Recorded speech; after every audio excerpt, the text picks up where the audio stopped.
বাংলাদেশকে নিয়ে ভারতের অপপ্রচার আর চক্রান্ত রুখে দেওয়ার জন্য এবার সচেতন নাগরিকগণ ঐক্যমত পোষণ করেছেন। ভারতীয় গণমাধ্যমে বাংলাদেশ বিরোধী অপপ্রচারে উদ্বেগ জানিয়েছেন বাংলাদেশের ৫৩ বিশিষ্ট নাগরিক। পাশাপাশি বাংলাদেশ বিরোধী প্রোপাগান্ডা রোধ এবং ফ্যাসিজমের বিরুদ্ধে জাতীয় ঐক্য ধরে রাখারও আহ্বান জানিয়েছেন তারা।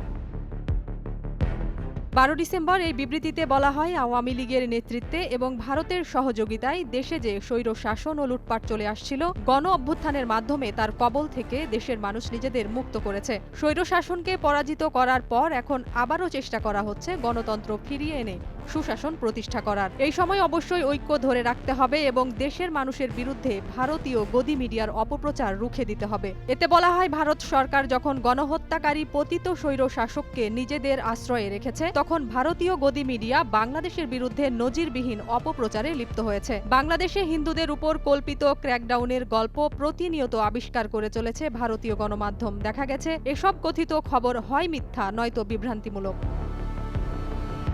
বিবৃতিতে আরও দাবি করা হয়, আন্তর্জাতিকভাবে মিথ্যা তথ্য ও অপতথ্যের উৎপাদনে শীর্ষ একটি দেশ হচ্ছে ভারত এবং তাদের দানবীয় প্রোপাগান্ডা যন্ত্র এখন বাংলাদেশে সংখ্যালঘুদের অধিকার নিয়ে মিথ্যা খবর ছড়িয়ে যাচ্ছে। জুলাই আগস্ট গণ অভ্যুত্থানে দেশের সব জাতি গোষ্ঠী, ধর্ম, বর্ণ নির্বিশেষে সামাজিক ও রাজনৈতিক মতামতের মানুষ একত্র হয়ে রাস্তায় নেমেছিল, যার ফলে শেখ হাসিনা ভারতে পালিয়ে যেতে বাধ্য হন। বিবৃতিতে সই করা ৫৩ নাগরিক বলেন, জাতিগোষ্ঠী, ধর্ম ও সামাজিক রাজনৈতিক বৈচিত্র্যই বাংলাদেশের শক্তি। তাই দেশবাসী ও গণমাধ্যমের প্রতি দেশবিরোধী এই অপপ্রচারের বিরুদ্ধে রুখে দাঁড়ানোর আহ্বান জানানো হয়েছে।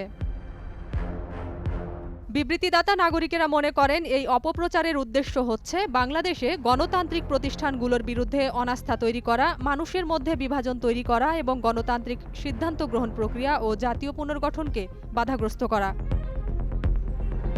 নাজিয়াত রুনা, নয়া দিগন্ত।